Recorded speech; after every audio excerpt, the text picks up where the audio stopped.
When we started Discover More with Ford, the intent was to inspire people to do the same. Inspire them to discover more places, meet new people, explore more routes and share their experiences so that everyone can take the road less traveled. In this journey, this feisty Ford Endeavour has been my extraordinary companion. In the last leg of the series, I take it along to tame the final frontier. Sit back and watch it conquer treacherous terrain and inclement weather, inspiring to keep discovering more.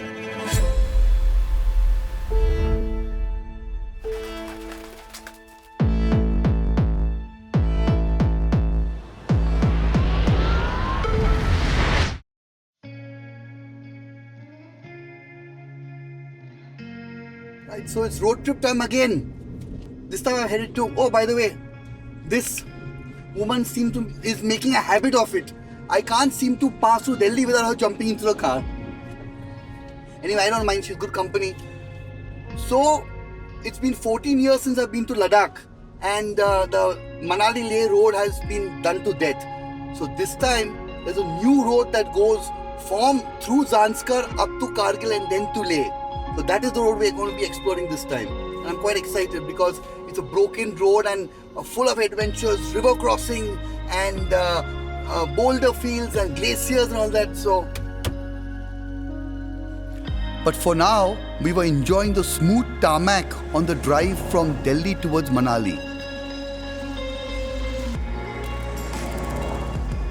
I didn't want to get into the mayhem of Manali, so this road trip's first halt was at a secluded property 10 kilometers from Nagar in the Kulu district. The sun had already set by the time we got there. But the car's bright headlights and precise steering gave me the confidence to drive down the narrow dirt trail to the homestead in pitch darkness.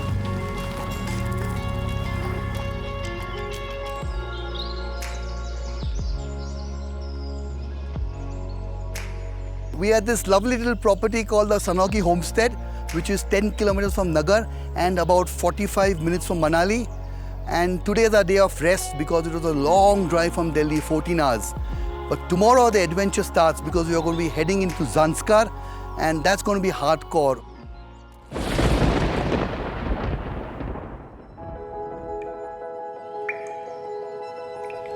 The next morning, I was quite taken aback to see the incline of the trail and we were fully loaded. Still, it was no biggie because the Panther engine made the ND as sure-footed as Jungle Book's Bagheera as I drove the steep forest track up to the tarmac. What forests are these? Oh, Deodar. Deodar. But not pine. No. I think they're Deodar. The drive from Sanogi to Nagar always makes me happy because it's a smooth tarmac road and through a beautiful forest that is buzzing with birdsong.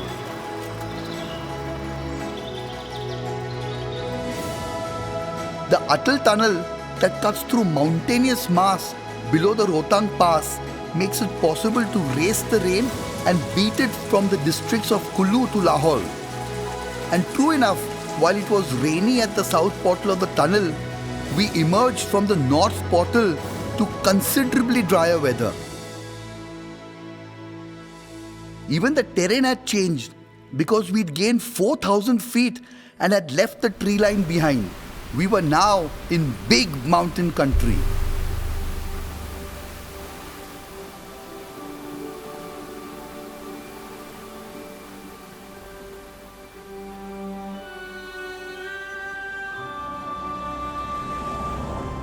We arrived into Jispa and took an acclimatization break at the Gemur Khar.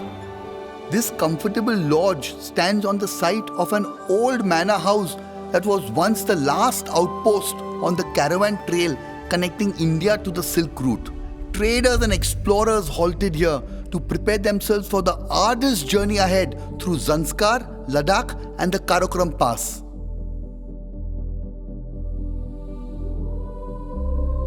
So what's the shortcut to Zanskar?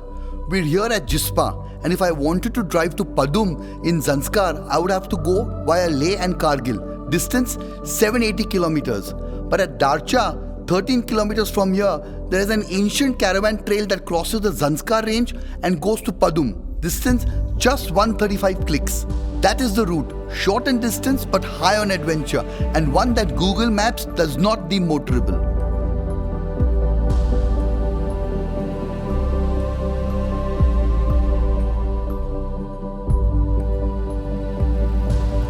The clouds and rain had caught up with us the next day as we headed out towards the Shinkula. Yet, I was quite sure that we'd outrun the rain and outclimb the clouds as we ascended up to the pass. Soon the smooth tarmac that had been my faithful companion all the way from Bombay parted ways with me. And it also turned out that the weather wanted to game on, and sleeting rain turned into flurries of snow.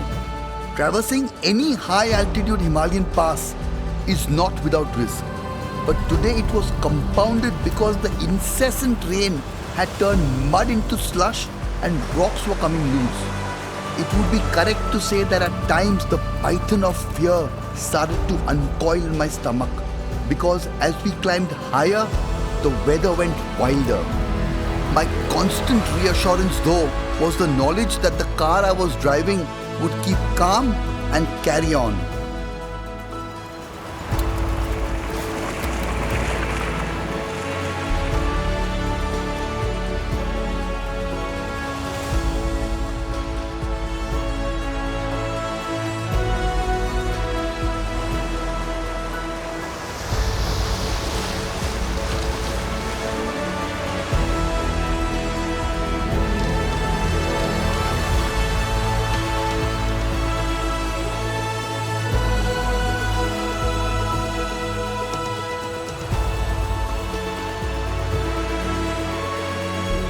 As you can see, madam is in the car, not coming out because she's in summer clothes. Someone told us it's going to be summer, so she's in summer clothes. We're at the summit of the Shinkula Pass, 16,580 feet, and as you can see, it's snowing. This icy particles of snow are hitting my face, and it started snowing about 5 kilometers down, so the whole road was snowed out, and the road was slippery, muddy, slushy. But this car managed pretty well, even with a full load of luggage as well as 4 people. But because it's so high, I don't want to spend a lot of time over here, and I want to get down before the roads ice up.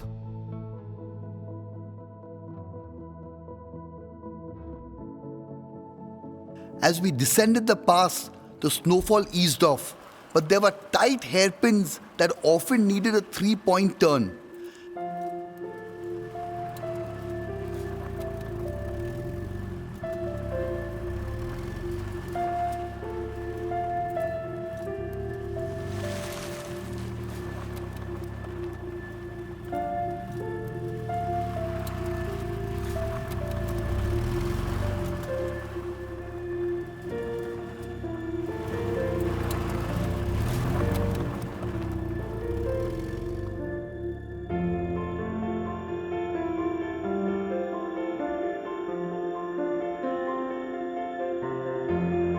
And when the valley at the base of the pass finally came into view, my jaw dropped halfway down to Manali. There was no way ahead, not even a foot track. The trail had completely disappeared, washed over by the river. It seemed that Google Maps was right after all. There was no possible path to Padum. I think my face reflected my disappointment and despair. Going back up Shinkula would be treacherous right now. Daylight was fading and the river was rising. Fortunately, some locals at the tea shop at the base of the pass told me where to cross, and we started off looking for the trail.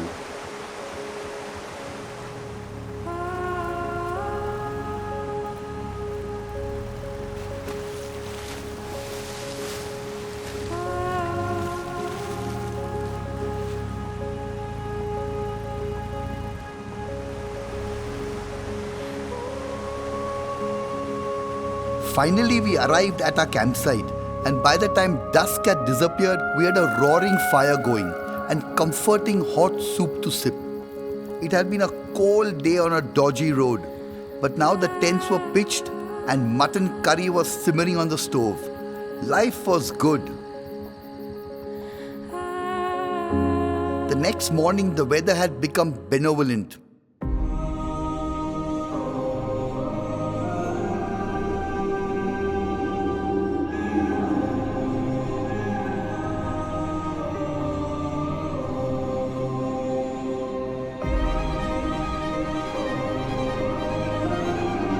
It was a beautiful day, and the Gumbo Rangan stood tall and proud against the clear blue sky. Mornings in picturesque places like these demand freshly brewed coffee. And so, good morning and welcome to the Gumbo Rangan coffee bar. We have this setup over here to have a nice, strong, hot cup of coffee. Here's my inverter. It's connected to the car battery. And now I'm going to make myself some coffee. Pour in some water, fresh river water. Then we have some blue Tokai coffee. Oh ho ho ho. Damp it a bit. Screw on this. Connect. Plug. And switch it on.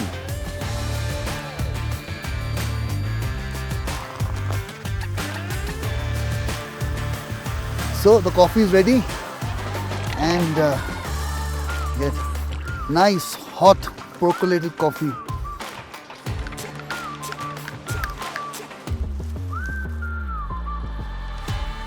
Ah, superb.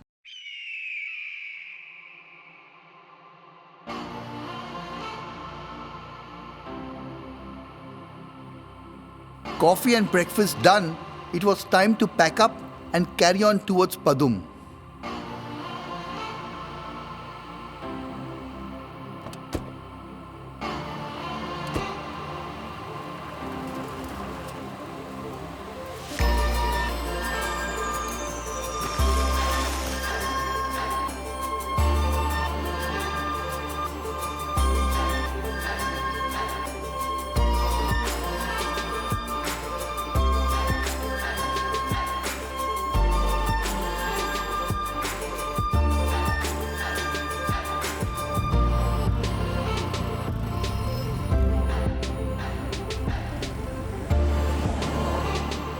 Ten kilometers up the road, we arrived at the first village in the district of Zanskar in the Union Territory of Ladakh, Kurgaik.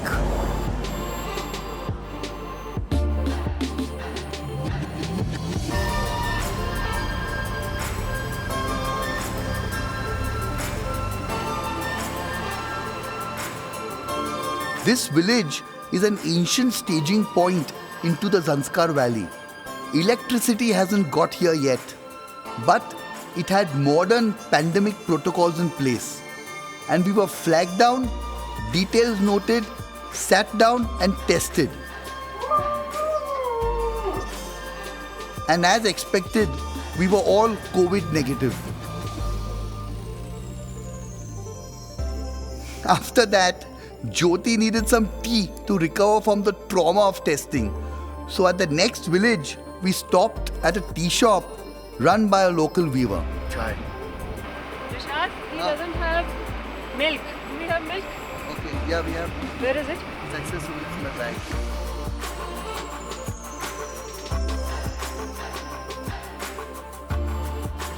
Weaving is an ancient art in this region, and it was born out of the necessity to keep busy during the harsh winter months when the crop fields are frozen solid. Perhaps that is why old looms, which are tedious and time-consuming, are still used, so days can draw out and keep boredom at bay. The distance from Kurgaik to Purne is just 22 kilometers, but it took us 3 hours because the road climbs high into the mountains. Besides that, it is barely motorable, and keeping it open is a constant battle against landslides. Large sections of this unpredictable road were constant cliffhangers. With this road now somewhat motorable, the trappings of modern civilization are slowly creeping down from Padum. the district headquarters of Zanskar. We already saw electric poles standing ready to be rigged with cables. And with such mighty rivers running down the mountains, I knew that hydel projects couldn't be far behind. And a local gentleman confirmed that indeed a hydroelectric project was in the works. Sir, ये पदुम का रास्ता किधर है? अच्छा, आप यही रारू bridge से हैं आप? रारू का? अच्छा, प्रोजेक्ट बन रहा है? मतलब hydroelectric project. As we headed into the dusk towards Padum, which is about 50 kilometers from Pune, I knew that within a few years, the crazy cliffhanger that we drove today would be tamed by tarmac and tourism infrastructure would trickle into the region. Which is why this shortcut to Zanskar road trip will always remain a cherished memory. Padum, the district headquarters of Zanskar, is named after Padmasambhava. And it is the first town after Jispa with modern hotels, and also has the first fuel pump since Tandi back on the Manali-Leh highway. Up until recently, this pump used to be hand operated, but now modernity has caught up. They still don't accept credit cards though. आप card लेते card नहीं सिर्फ cash.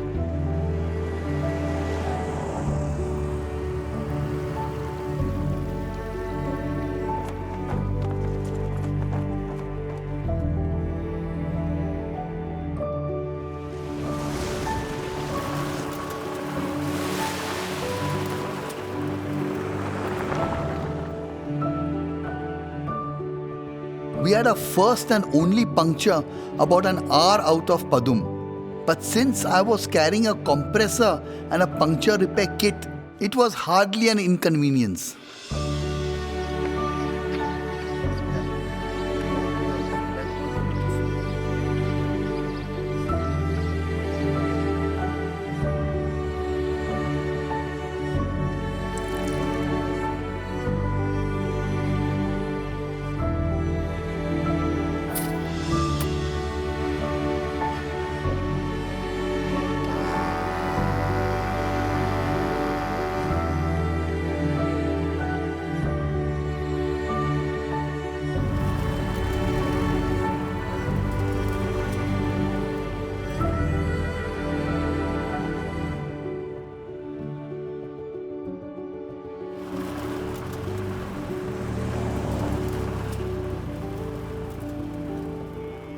Our route through the valley ran alongside the Stord River and then climbed up into the mountains again till we came alongside the Drang Drung Glacier.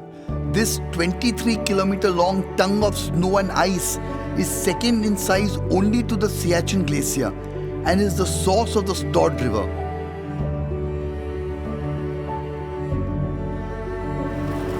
After that, we crossed the only pass between Padum and Kargil, the Pensila, and headed to the next town. Here, I promptly took over the kitchen of the La Himalaya restaurant.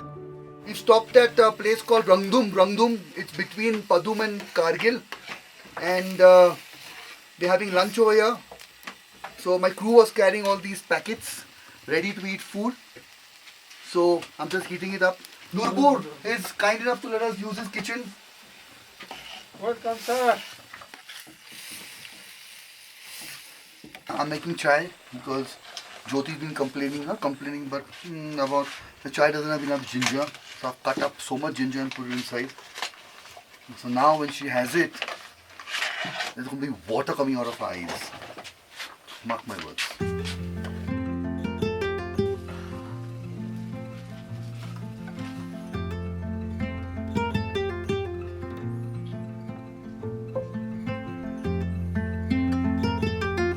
Madam, chai. How come you are Because you've been coming, no adrak, no, I'll have it and see. Oh.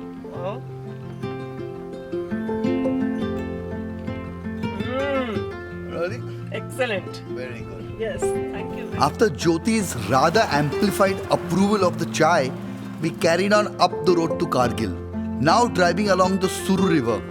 The road continued to be a dirt trail, bumpy, dusty and broken, often with landslides blocking the way.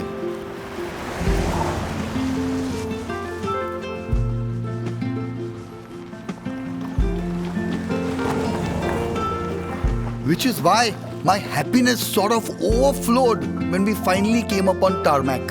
Tarmac! Tarmac! Tarmac! Tarmac! The tarmac also marked the beginning of the more populous part of the Suru Valley. Near Sanku, this little boy insisted that we turn right and head to the village of Karchekhar. There, other children pointed out a trail alongside a canal, and some of them led us down the foot trail.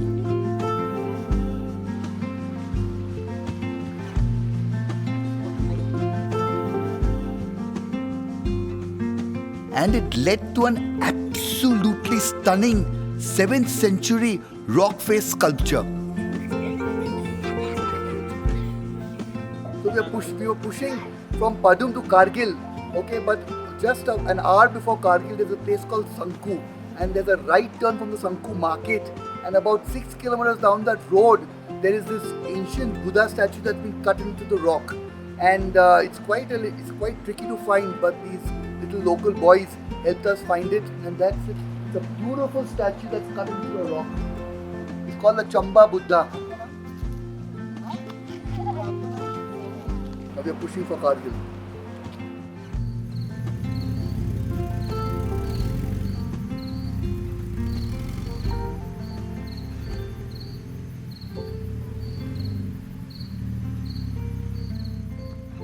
The road coming from Padum joins the Leh Srinagar road at Kargil, and from here we turned west towards Kashmir.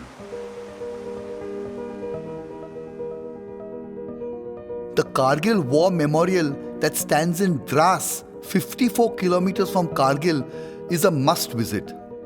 Not only does it showcase stories of incredible bravery, but it also stands in view of the actual theatre of war.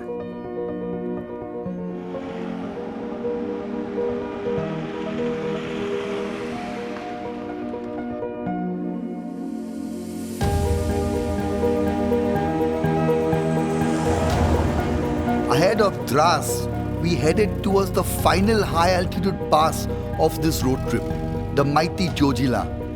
War has played out here too in 1948.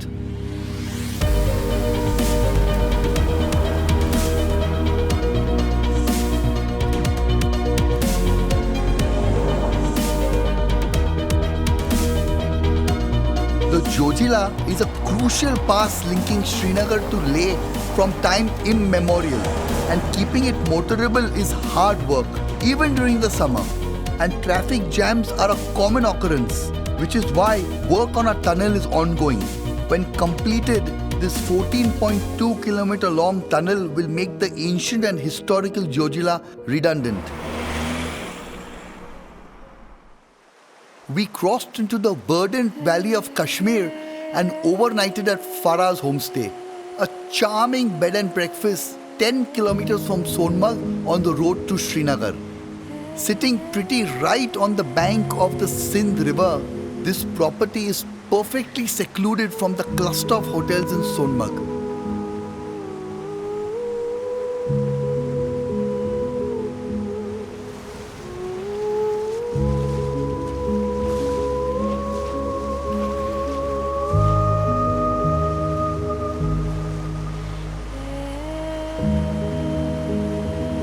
Sonmarg in the summer is lovely to explore at sunrise, before the tourist hordes arrive. Horses graze on its rolling meadows that are ringed with glacial mountains. And after so many days of being at the wheel and on the road, it felt good to go for an invigorating walk.